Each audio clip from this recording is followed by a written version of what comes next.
Good morning friends అందరికీ. ఈరోజు మా ఇంట్లోని కాకర మొక్క అయితే చూపిస్తున్నాను అండి మీకు. కాకరకాయలు కూడా రకాలు ఉంటాయి. ఇవి చిట్టి కాకరకాయలు అన్నమాట.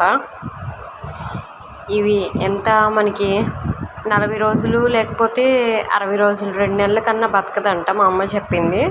ఈ 2 నెలలకి కాపు అయితే బాగా వస్తుంది. ఇప్పుడు దాకా ఒక 2 కిలోల పైన కోసిందంట కాయలు. నిన్న వచ్చాను నేను ఇంటికి. సో వీడియో అయితే చేస్తున్నానండి, చూడండి కాకర తీగలు ఎన్ని కాకరకాయలు ఉన్నాయో.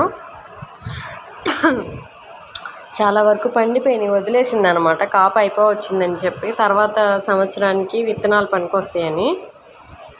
చూడండి ఇందులోంచి నాకైతే ఒక 5-6 కాయలు దొరికినాయి మొత్తం సెపరేట్ చేస్తే.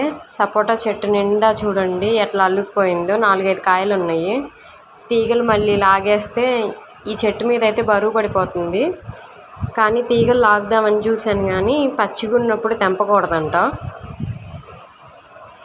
పాపను చుట్టుకునిద్ది. మళ్ళీ పచ్చి తీగలు ఇలా లాగేస్తే పిందెలు ఉన్నాయి కాబట్టి. చూడండి బుజ్జి బుజ్జిగా ఉన్నాయి ఎల్లో కలర్లో. ఇవన్నీ మా ఇంట్లో వేసిందే ఫ్రెండ్స్. ఒకటే చెట్టు అనమాట, దాని ఇంత తీగలు వచ్చినాయి. ఇవి నచ్చితే లైక్ చేసి ఛానల్ని సబ్స్క్రైబ్ చేసుకోండి.